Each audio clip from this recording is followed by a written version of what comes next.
బావా ఆ, కొంచెం అడ్డకి ఉంది, టీ తాగుతుందా? సరే. ఏమైంది బావా? బండి మీద వెళ్దాం. ఇక్కడికిక్కడే ఎందుకు? ఇక్కడే ఉంది షాపు. రా బావా, నడిచి బండి వెళ్దాం. వెళ్దాం బావా. పర్వాలేదు రా. ప్లీజ్ బావా. అవసరమైనప్పుడు బండి తీద్దులే. ప్రతిదానికి బండి తీయకూడదు, అప్పుడప్పుడు నడుస్తూ ఉండాలి.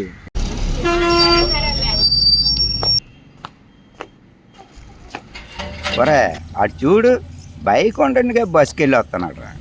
ఏటి విశ్వ, ఆ గురు, బైక్ ఉంది కదా, బస్సుకి వెళ్ళి ఎందుకు వస్తున్నావు? బైక్ ఉంది నిజమే, కానీ బస్సు సౌకర్యం ఉంటుండగా బైక్ ఎందుకని నేను బస్సుకి వెళ్ళి వస్తున్నాను. కాబూర్లు ఎలాగే చెప్తారా అందరన్న. బస్సులు, ట్రైన్లు, ఆటోలు ప్రజలంతా సామూహికంగా ఒకేసారి ప్రయాణించడానికి అవసరమైన వాహనాలు. అయితే జాగ్రత్తగా వినన్నా. ఇప్పుడు పాలకొండ నుంచి శ్రీకాకుళం వెళ్ళే ప్రతిరోజు ఉద్యోగస్తుల సంఖ్య 100 మంది అనుకోండి సుమారుగా. అదే శ్రీకాకుళం నుండి పాలకొండ వచ్చే ఉద్యోగస్తులు 120 మంది అనుకోండి.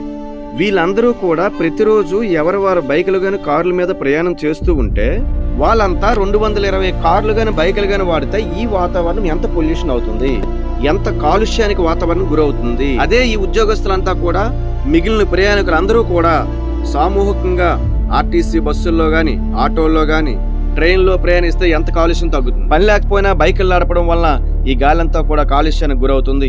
గాలి కాలుష్యం అయితే వాతావరణం వేడెక్కుతుంది. వాతావరణం వేడెక్కి పైన సూర్యకిరణాల నుండి వచ్చిన యూవీ కిరణాల నుంచి మనకు ప్రొటెక్ట్ చేస్తున్నటువంటి ఓజోన్ లేయరు రంధ్రం పడడం మూలాన నేరుగా యూవీ లేదా అతినేహ లోతు కిరణాలు భూమిని చేరి మానవాళి ఆరోగ్యాన్ని ఇబ్బంది పెట్టే అవకాశం ఉందని నా ఆవేదన. తమ్ముడు, తెలియకేదో ఇంకేదో అనీసం. మేము మేము కూడా మా వంతు కృషిగా కాలుష్య నివారణలో చైతన్యపరచడంలోనూ పాలు పంచుకుంటాము.